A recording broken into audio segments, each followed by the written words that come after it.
Budget gaming mouses are overhyped, is what I would have said if I had never used the Razer Viper Mini. I use 3 pointing devices, namely the Logitech MX Master 3, the Apple Magic Trackpad 2, and the Apple Magic Mouse 2. Now, rather than using these 3 devices interchangeably, I prefer to use them all together. The trackpad is on the left side, and I keep 2 mouses on the right. I've never really been a person to look for gaming mouses, but now that I'm in the market for a relatively cheap one, I have found the Razer Viper Mini, and I think this is the mouse that you should get if you're looking for a budget gaming mouse as well. The Viper Mini was released in 2019, but after all this time of being out, it's finally approaching the extremely affordable market. Now you're getting arguably $60 worth of stuff for half of that, and during deals you can get it for even less. My brother was actually in need of a new gaming mouse for his birthday, so I had to pay full price for one. Although I am endorsing this product, I am by no means supported financially or in any way by Razer. In fact, I won't even have an Amazon affiliate link in the description down below. Please, if you want to support this channel, just leave it a like and possibly subscribe. With that said, let's talk about the pros of this device, the Razer Viper Mini. I like the design because it looks really sleek on your desk, and it's really comfortable to hold. It is also extremely light, coming at only 61 grams.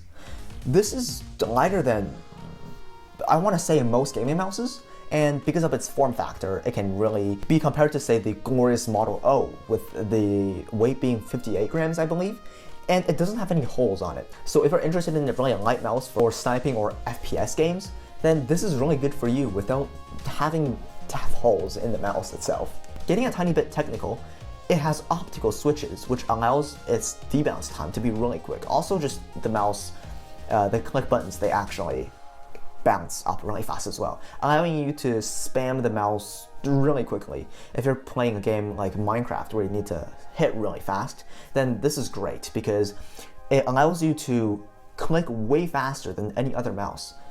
For example, with my Logitech MX Master 3, I click about up to 12 times per second. Now with this mouse, I can get to 15 or 16 no problem.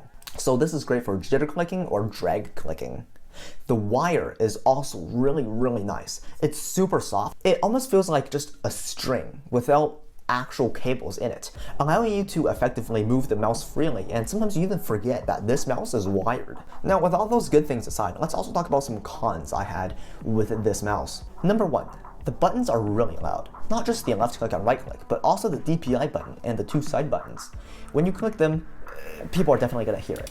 If you're streaming or making videos, this could be a problem because your microphone could pick up the clicks, and that's quite annoying. But if making content isn't applicable to you, then this is just a minor inconvenience. Another minor inconvenience is that the light on the mouse cannot be changed unless you go inside the software. So if it's late and your mouse is in your bedroom, then it's going to be quite bright, and you need to actually go inside the software to change or turn off the light. And next, the DPI maxes out at 8,500. And by default, you can change the DPI by clicking the DPI button from 400 to 6,400. You can't even reach the full 8,500 DPI.